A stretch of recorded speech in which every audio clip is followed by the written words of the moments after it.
Today, I want to tell you a story about a story. So, a story about me. A few months back, I was in a bit of a funk. Anybody ever get in a bit of a funk? When you're just feeling a bit down about things because something had happened. I'd done something. Maybe I shouldn't have done. That was debatable. But I had really hurt somebody's feelings, and I felt like I'd created this big mess. In my head, I was like, I'm such a bad person, and I'm not really sure, is there any hope for this situation? I feel helpless. And I had a conversation with Jenny, and she said, what is the story that you are telling yourself about what is going on at the moment? And is it true? And when I actually looked at it, I thought, actually, maybe the story I'm telling myself isn't actually a real story. Because I think we are telling ourselves stories all the time, and we are being told stories all the time.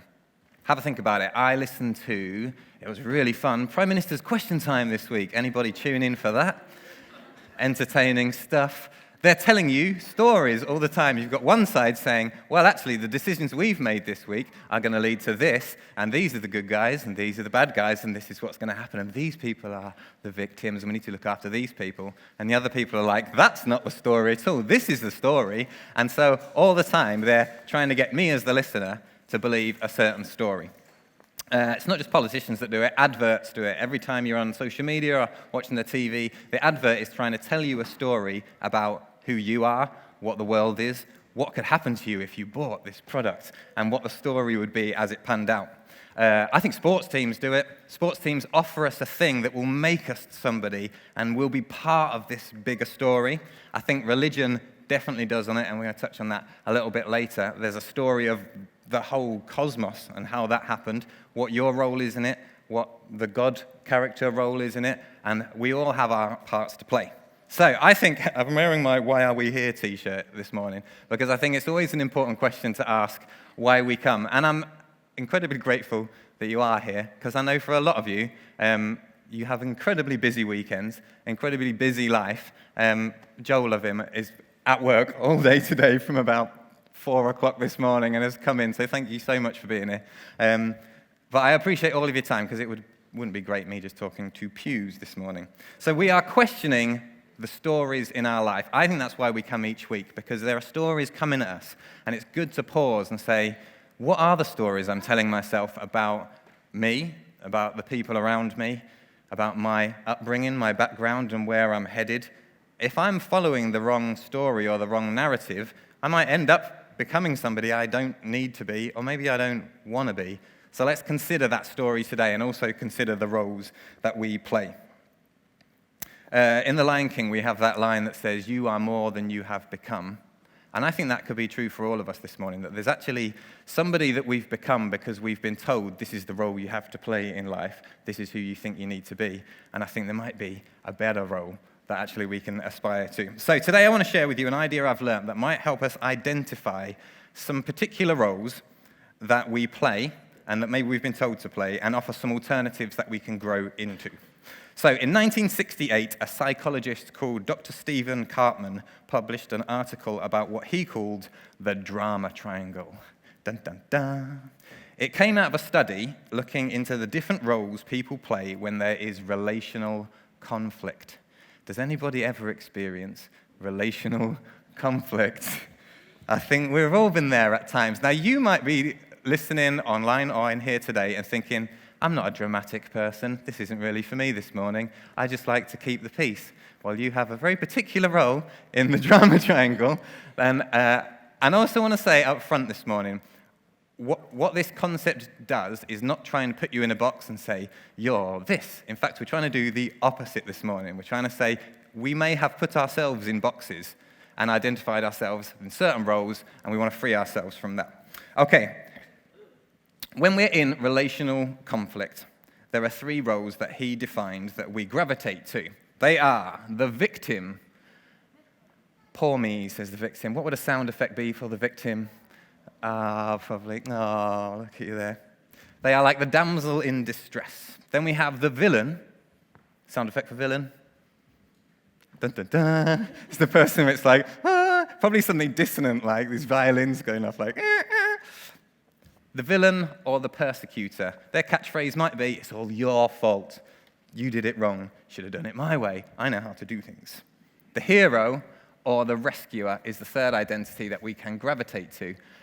They might be, ta-da! Poor you. Look, I'll do it for you. I'll do it for you. It's okay. So we've got those three identities that we can gravitate to. The victim, the villain, and the hero. Now, when I am the victim or the damsel in distress, I am full of fear. Fear is at the core of it. Chris talked about fear recently. And what's crucial to being the victim is that you feel powerless. Can you think of a situation where you have felt powerless recently? That's when we tend to jump into this role of victim. We say things like, it's hopeless, nobody understands, I'm helpless. When I'm the villain or the persecutor, I'm focused on blame. What I want to do is point the finger, point out all the things that are wrong. You are obsessed with the shoulds. You should have done it like that. If only they'd have done it like that. Maybe when we're watching the football, we turn into that sometimes. Oh, if only he'd put that person in that position. And why did he play him? We're obsessed that we know how it should all be done. When we are the hero or the rescuer, we're consumed with what's right and making things okay. We want to be perceived as the good guy who's fixing stuff and saving the victim. The hero is all about jumping in to save the victim. So we say things like, oh, poor you, look, let me help. I'll do it for you. Now, the drama triangles in our lives are powerful because there are sometimes these unconscious needs that we all have that we get stuck in, and they keep us stuck in these roles.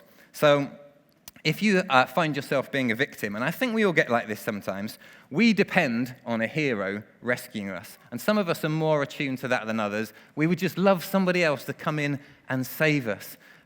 For example, as a musician and a songwriter, over the years, I've felt like a victim thinking, if only a record company would just swoop in and give me a deal, then my whole life would be amazing. Can you see how I'm playing that victim role? I'm dependent on someone else to come in and save me.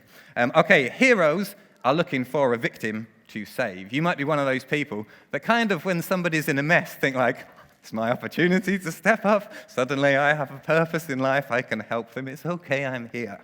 Okay, now the persecutors need a victim to scapegoat. Maybe something's happened in their past and they're like, actually, being able to point the finger and go, they did it wrong, I've got it right, if only they'd done it like this, that can make us feel good sometimes. Okay, so my aim for you today is to understand that all of us play all three of these roles in differing measures. It's not like, well, Mick's a hero, we all know that. Actually, all of us play all of these roles. Now, it's really tempting to do that thing of defining people by one of them, but what's really helpful about this for me is to realize I can go, ding, I feel like a hero, oh no, I feel like I feel like a villain. We play all of the roles, and all of them are unhelpful and can stop us living fully and growing into our potential. So, let's have a look at the role of victim. It's not fair. I am helpless and hopeless. Poor me. These are the things we might say when we are playing the victim. Hands up if you feel like maybe at any point this week you might have felt a bit like a victim. If you don't, let's help us identify this. The victim in this model is not an actual victim. It's not like someone stabbed you or punched you or robbed you, but it's a role that we feel like. We feel like the victim and we act like one. So when I'm playing the victim, I convince myself and others that I can't do anything. All attempts are futile. It's hopeless. It's kind of like an emotional poverty mindset. We've heard a bit about poverty mindset before. It's when we're focused on everything that we don't have and everything that isn't working for us. So why would we identify as a victim? Why would we want to be that kind of role? Well, I think it's because it's easier. It's a lot easier and more comfortable to complain about everything that's wrong in the world than it is to grow and to change. It's more comfortable to complain, isn't it? That's why we do it. And whenever we are complaining, we're playing the victim. So who's done some complaining this week? Has anybody complained about something that you feel you are powerless to stop? That's a little more relatable, isn't it? Okay, the victim feels persecuted, oppressed, powerless, ashamed, and seems unable to make decisions, solve problems, take pleasure in life, or achieve insight. We talked recently about how at Q we are here to help us get unstuck from things and help others get unstuck. Even the purpose of what we're doing with all our shows and everything we do is trying to help people get unstuck from these kind of roles that we get stuck in. We can spend endless hours when we're in this victim mode talking about our problems, our bad luck, and how we have been hurt. I love this. I read this week. Our suffering seems to be our identity. Now, pause. Be careful of the temptation right now to think, well, I know who that is. I know who's a victim. I can think of all these people now that play the victim. What about you? When do you find yourself thinking, well, everything's powerless, I'm helpless? We've probably all got those situations in our life that we feel like we don't have the power to change them. Now, we might be victim to a persecutor or villain. That's how this triangle works. And when we're in the victim mode, we feel like life happens to us. We're at the mercy of whatever the villain might be. So let's think of what the villains might be, because you might not have like the Joker or Darth Vader in your life, but you might have the weather. Is the weather a villain to you? Well, get up in the morning, you open the windows, and you're like, well, that's it, the day's ruined. It's raining. Or what about traffic? Is traffic the villain to you? Where you're like, why don't they sort this at the council? And why is this like this? And when we're complaining, we're being the victim. And we complain and we seek the pity of others. So if we're stuck in the role of victim, there are two options we need to look to. Option one I call the Bonnie Tyler option. It's the, I need a hero. So we're looking for a hero. We're looking for someone else to sweep in and save us and rescue us from the villain. And this can lead us to being emotionally manipulative. Because if I'm a victim and I need a hero to come and save me, then there's got to be something in it for them. Because we say things like, when we're being emotionally manipulative, you never do anything nice for me. Victims might say something like that. Or if you really cared about me, then you'd... And what we're trying to do is get a hero to come in and swoop in and do something nice for us. Now, the problem with the hero, spoiler alert for what's coming later, is that heroes are suckers for being needed. And that's why this triangle is so powerful. Because when you're a victim and there's a hero that's like, I love making people happy. I love doing things for people. And there's quite a few heroes probably in here because of the roles that we have, and also especially because of Christianity. I think we're raised to think we need to be the heroes and fix everything for everybody. So that's how we get stuck in this drama triangle, because the victim feels powerless because of the villain, whatever that villain might be. And so they look to the hero to save them, and heroes get their value from making sacrifices for the victims. And ultimately, nothing changes and no one grows. When I was mentioning the other villains, I missed some out, so I want to mention them. Another villain other than weather and the traffic might be your boss. It might be the kids. It might be your other half. That you're a victim to whatever decisions they make. It might be fate. Well, that's just not meant to be, is it? That's a bit of a victim mindset. It might be other people's choices or your past choices that we complain about all of these things. Okay, so this is interesting. How do the three roles in the drama triangle relate to the conventional narrative of Christianity? We've talked about that conventional narrative before. Basically, it's the story that we've been told through some versions of Christianity. Well, I think in Christianity, we are painted as the victim of, it could be predestination. If you don't understand what that means, it's this idea that God chose certain people for certain things and certain people for other things. So you're kind of a victim to whatever decision God wanted to make. You might feel a victim to the devil's plans, that there's this big baddie out there and he's wanting to come and hurt me or ruin my life and I'm powerless to stop it. You might feel that you're a victim to whatever God's plan is. I mean, if there's this omnipotent being that has a plan for your life, and I got in a really messed up state because I took that very literally and thought, well, what's God's plan for this morning for me? Like, what if I'm doing it wrong? And what happens if I miss my destiny and I end up where I'm not meant to be?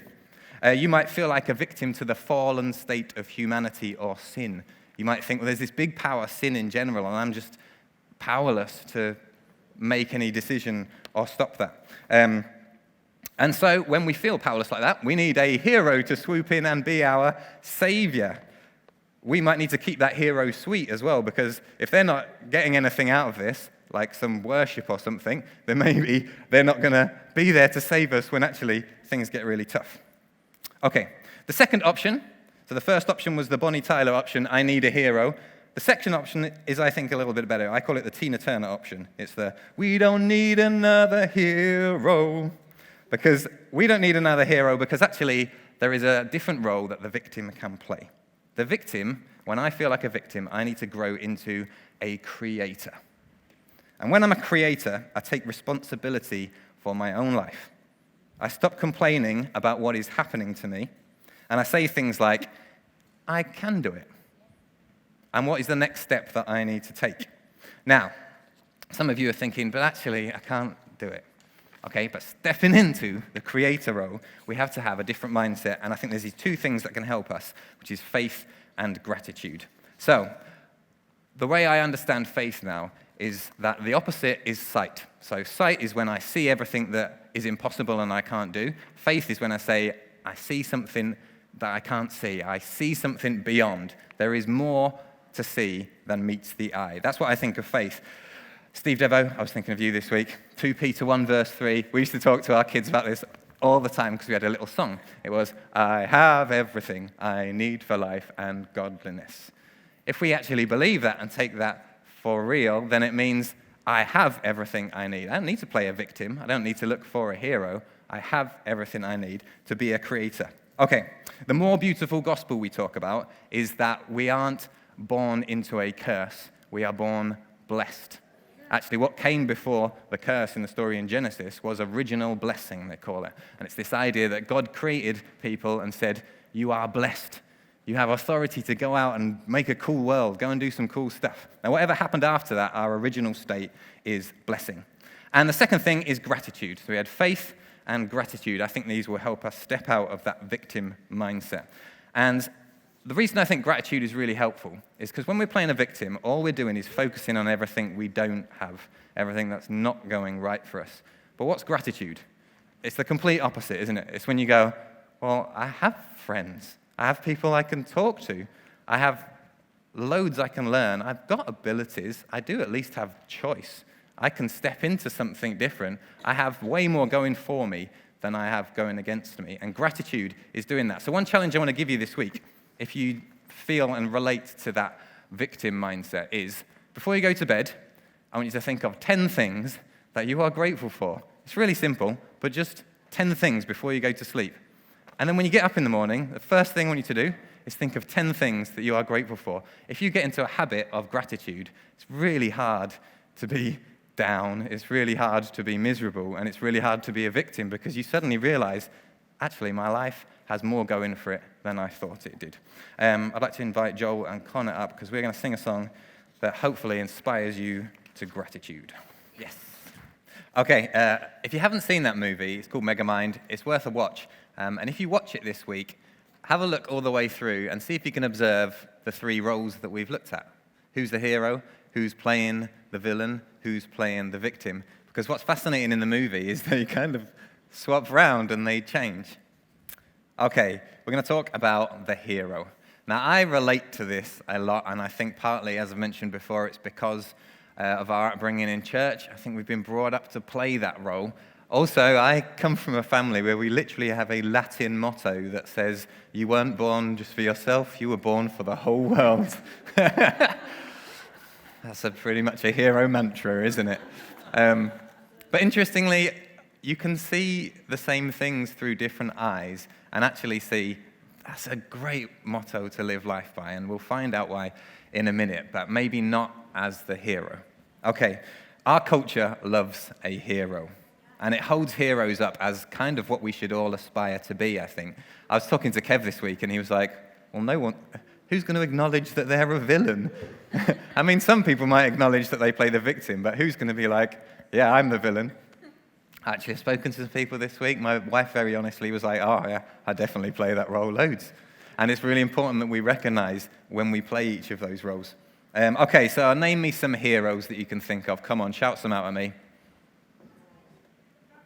Captain America, brilliant. He's the archetypal hero, isn't he? He has the stance and the music and the shield. His whole thing is like he swoops in to save people, and he has to be this super person. Because Captain America's backstory is that it was a really weedy little guy, and he went through this big machine, and suddenly he's like, da-da.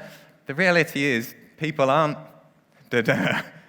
We're just humans, aren't we? We're just normal people. What about Spider-Man? We know that actually he's this geeky guy, Peter Parker. Or Batman. Now, the ironic thing about Batman is that he's a billionaire. He could probably actually make some real change in a city, but instead he dresses up in a weird costume and beats people up every night. He could probably solve the problem in better ways, you know? But I think there's something in each of us that aspires to be that hero sometimes. When we're playing the hero role, we say things like, oh, poor you, let me help. I'll step in and do it. Or I'll do it for you, and I am a sucker for this. And it gets me in all sorts of problems, and here's why. Now, some of you might be thinking, what's wrong with being a hero? Surely that's a good thing. Here's why it's a problem. You can assume all the responsibility for things that aren't your responsibility, and then no one else steps up to fill the gap, because you filled all the gaps. You're spinning all of the plates, and you eventually get to a point where you're like, I can't do it all, and then there's no one to step in because you've been doing it all. That's kind of what I experienced a little bit this week when I had a bit of a meltdown, because I realized in my head, I was like, well, I've got to do that, and I've got to fix this, and we've got a whole show to prepare, and I've got to speak on Sunday, and I was trying to spin all of these plates. Now, when I actually sat down and talked to someone, they were like, you've got time, you can do it. Can you see what happened to me this week? I very quickly went from hero to victim. I've got no time, and it's very easy to do that and bounce around these roles. Okay. The hero spots a victim that they think is helpless, and they swoop in to save them, offering a quick fix to make things right and give temporary relief. Now, when we're playing the role of hero in our relationships, because remember, this is all about relational conflict and the roles we play in that, we don't want other people to suffer or feel uncomfortable, and so we do or say things, or don't do and don't say things, to stop ourselves or other people feeling uncomfortable, without making people actually face the core issue of why they're feeling that way. When we do the whole, I'll do it for you, it means that other people don't have to actually take responsibility for their lives.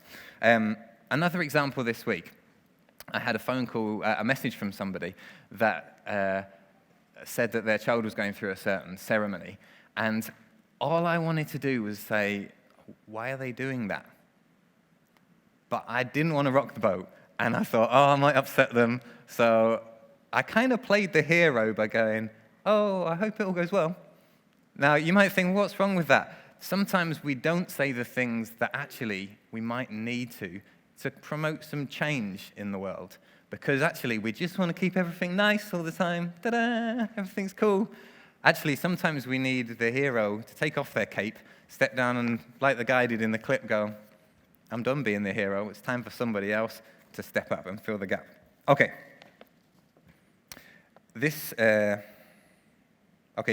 Now, we can hero for other people, but I want you to have a little think about whether you do it for yourself sometimes. Because remember, what a hero does, the hero is the thing that jumps in and gives you the quick fix to make everything be all right. Now, your hero might not be Superman or Batman. It might be social media. You might be like, where's my hero? Oh, there it is. Now I feel better. It might be food. Suddenly, I feel better because I've done a bit of comfort eating. It might be shopping. It might be cleaning. It might be some kind of activity, but it's the thing that instead of actually dealing with what's really going on, we go to our little hero. Your hero might not actually be a person that you look to. It might be a thing. Okay, why do we play this role of hero? This is huge. The hero seeks value by being needed by others. Guilty. Anyone else in here seek value by being needed or maybe being useful to others? I don't think that is a great way of me finding my value in the world. And here's why. Another experience I had this week. I thought, I've got a great idea. I'm going to do this amazing thing for this person to get them out of this hole. And so I did this amazing thing. And I was thinking, they're going to love me because of this. And I obviously don't say these. We never say these things out loud, do we? But it's going on. It's the story we're telling ourselves in our head. Sometimes we don't even realize it's going on until they go, I don't like it. I don't want it. And then you're like, well, I was trying to be the hero. And then we very quickly ping around these different roles. We suddenly feel like the victim. Well, nothing I do is worth anything, is it? And it's all just helpless. And then we bounce up to villain. And we take this they never do anything. Like, I'm the one that's doing everything. And can you see how we bounce around these roles really quickly? And neither of them are helpful. And actually, neither of them are real either. It's all in your head. It's all stuff that's going on, and it's the story we're telling ourselves. Okay, I read this week. It says, heroes are a big ball of guilt who need someone to help. Because when you're the hero to others, then you don't have to deal with your own feelings of anxiety. That's big, isn't it? The rescuer appears to be the victim's savior from the persecutor, but actually cements the persecutor and the victim in their negative behaviors, almost giving them position to stay as the bully or the bullied, as it makes everyone feel that they have a purpose in this drama triangle. The thing with the story is everybody's got a role that they fit in, but real life is a little bit different. We have to sometimes take responsibility for ourselves. Okay. When we play the role of hero, and this is a classic thing you've probably heard before, we give somebody a fish instead of teaching them how to fish. That's probably a great example for what it means to be the hero and why it's a problem. It's because instead of teaching somebody else how to fish, here's a fish sandwich for you. So we can recognize that we are playing the role of hero. How do we grow out of that? Well, instead of playing the role of hero, we need to hang up our hero cape, like the dude did in that clip, and take on the role of a coach. So the victim had to take on the role of creator. And if you find yourself being a hero and you can think, yeah, I can see how I can do that, I can see how it can be unhelpful, the role we need to grow into is the role of a coach. Now, how is a coach different? A coach is concerned and cares for the person playing the victim and wants to promote their independence. I'll read that again. The coach is concerned and cares for the person playing the victim, but wants to promote their independence. They don't see them as a victim. They see them as a creator. They see the potential in them, powerful and capable of making their own choices. So instead of swooping in to save the victim and fix everything for them, a coach will listen, ask questions, and help this creator solve their own problems. Questions like, what do you actually want? If you find yourself being the victim, sometimes you might need a coach to say, what do you actually want in this situation? And what do you think you can do to change things and move things forward? This can be helpful in your jobs, in your family, with your kids. I bet with our kids, I don't have kids, and it's really hard to teach a cat to clean their own litter tray. But take responsibility for your life, come on. I guess with children, they can take a little more responsibility. There are some cats, though. You've seen on YouTube, there's some cats, someone's taught them how to open doors and use the toilet and stuff. Mad. Anyway, let's get beyond cats. When you're the coach, it's about trying to teach other people to take responsibility. And I guess when you have kids, it takes a lot of hard work to teach somebody else to do things. It's a lot easier to do everything for them, isn't it? So I guess that's the challenge. If we find ourselves being that hero, if you really want people to grow up, they have to step up and take responsibility for themselves. We have to become the coach. I think that's a challenge for us as a community as well. It's really easy when you see things that need to be doing to go, oh, I'll do it. Sometimes it's like, is there somebody else that I could get alongside me so that I could train them to do it as well? Okay. Being coach is harder than being a hero because it takes patience, it takes time, it takes effort, but it creates a long-lasting change and a legacy that goes beyond ourselves. So we've looked at the victim, we've looked at the hero, and a couple of weeks ago, Maggie and Dave sent me a really cool clip that we're going to watch now. And I think it introduces the idea for the last role of the drama triangle about being the villain. Let's have a look. Thank you very much for sending that. It's brilliant, isn't it? And I think it kind of sets up very well how we can actually be the villain. Because, I'm not saying the villain at you. That was not specific. That was just a general point into the atmosphere.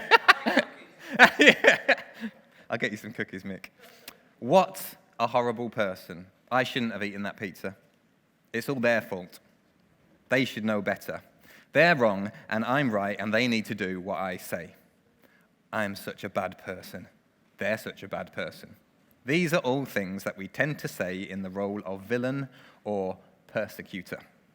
Now, the drama triangle is shaped with a flat line along the top and one at the bottom. It's like a 2 up, 1 down shape for a specific reason, and it's because when we're playing hero or villain, there's a sense of superiority. Because when we're playing the hero, it's like, ta-da, I'll be the one that will help. When we're playing the villain, it's like, you're awful. You're kind of looking down and saying, I know what's going on here. What an awful person eating all of those cookies. And when you're the victim, you've sunk down, probably thinking less of yourself than you ought. Okay. When we're playing the villain or when we're playing the villain or persecutor, we are focused on blame. We know best, and we're happy to point the finger at how people should have done things and ensure that other people know they're in the wrong. When we're in the persecutor or villain role, we need someone else to criticize, and we want to control other people with our strict rules and our bullying behaviors, because underneath all the bluster is a fear of being powerless and becoming a victim. We all know this phrase, hurt people, hurt other people. And I think that's often what's behind us when we are being the villain, because this is the one, like Kev said, no one's going to want to acknowledge being a villain. But we all have played that role at some point in our lives when we think we know what's best and we know what they should have done. And it's when someone doesn't meet our expectations. For those of you who have been around a long time, you remember when we talked about unfulfilled expectations. And there's a really helpful process to learn, which is we all have expectations of how people should behave. And there's nothing wrong with having expectations. It's the reason why you're all behaving and listening so nicely to me now. It would definitely not meet your expectations if Mick stood up and went, "You're talking a load of rubbish, Danny, get off." Suddenly, he would have fallen below our expectations, and there would be an accusation there. And what we then do with that accusation determines whether we end up judging, dismissing, condemning someone, or forgiving, giving someone another chance. Okay, so when we're playing the villain, we're blaming. And it's always because there's a story going on behind that hurt, that actually instead of me dealing with that sense of shame and blame that I have of myself, I want to put it on somebody else because it's a lot more comfortable to do that. You know, it's a common theme in this. It's a lot more comfortable to play these roles than it is to step up and actually live real life. Okay, so sometimes rather than dealing with a sense of guilt that we have over something, we place that on somebody else, because it's easier to accuse someone else than deal with our own issues. Now, those of us that tend to play the role of hero can easily slip into the role of villain when someone else doesn't appreciate our heroic efforts. I mentioned this a little bit before, that I've definitely fallen into this, but here's what we say. We say, after all I've done for you, this is how you treat me. Has anybody ever felt like that? You might do that with your kids. You think, I've been the hero, and now I am all set to criticize you because I feel like there's this massive debt that you owe me. And then we kind of become the baddie. Okay. The problem with playing the villain is that we might feel self-righteous about having all the answers, but we don't actually solve any problems by pointing out everything that's wrong.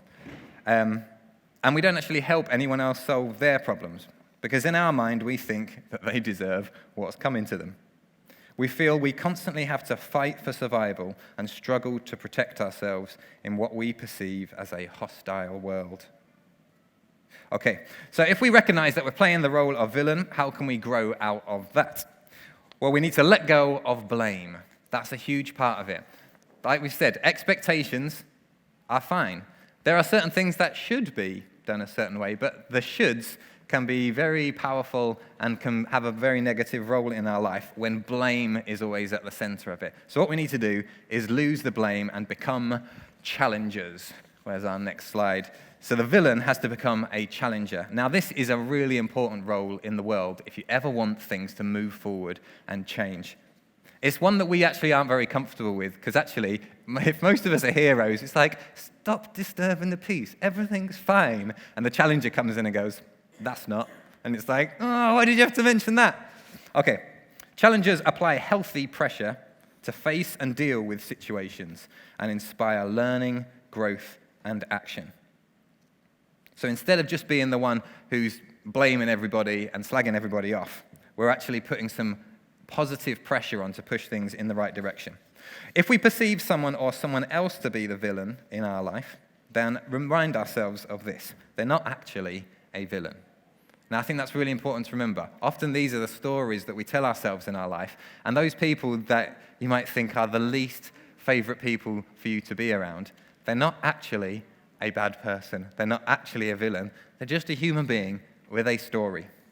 And that's kind of what I like about a lot of if you look at a lot of the origin stories of villains, for example, our Halloween show is all about them. Come along. It's all about how, for example, I'm playing Hook in one of the songs, and Hook has a story behind how he got his hook. And actually, when you hear his story, you're like, well, it's no wonder he turned out the way he did because of his story.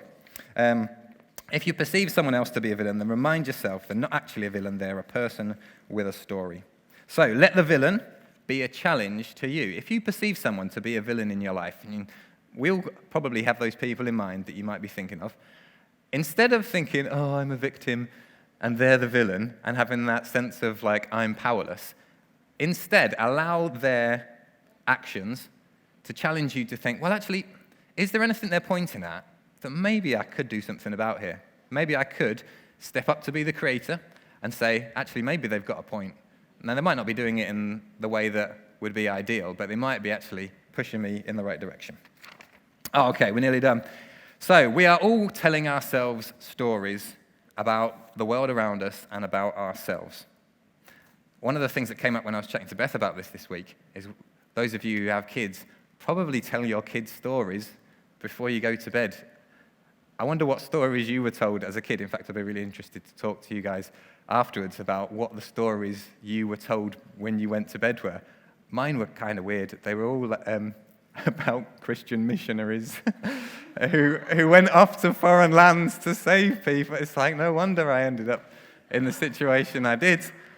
Because that was what was held up for me, as like, this is the ideal of what you need to aspire to. And there's nothing wrong with that, and there's a lot of admiration for people who genuinely thought that they were going out and made a big difference in the world. So I don't want to belittle that at all. But we have all been told stories as we've grown up. Your kids will be told stories in school and in the school system. What stories are they being told? What stories are you telling them? Have a think about it tonight when you put them to bed. What are the stories you're telling them? And what role are they being put in that story? Okay. Remember this, though. The roles are not real. Heroes aren't actually heroes. If you think that you need to be the hero, the good news today is that you're not actually a hero. If you feel like a victim, then the good news for you today is that you're actually not helpless. And instead of looking for someone else to save you and fly in, embrace the gratitude and faith and start taking steps to create the reality that you want to see. If you identify that you're a wannabe hero, which I think some of us are, then the good news for you today, like we said, is you're actually not a hero and you don't need to fix everything. So instead, step up and be a coach, bring some other people up, and help them find their potential instead of doing things for them. And if you feel yourself feeling like a villain, then the good news for you today is that you are not a bad person. And that's really important for there's definitely certain personality types that their whole drive in life is actually rooted in the belief that they're a bad person. But actually, if you think you're the villain, you need to step up to become the challenger, because actually you have an essential voice that will inspire people to learn, grow, and take action. So, Connor, we're going to finish with a song. When drama strikes in your life and you have relational conflict and you find yourself playing one of these parts this week, then remember that the roles are not real and you are not limited by the story you've been told. So you can have a moment and you can change and you can grow. Thanks for listening.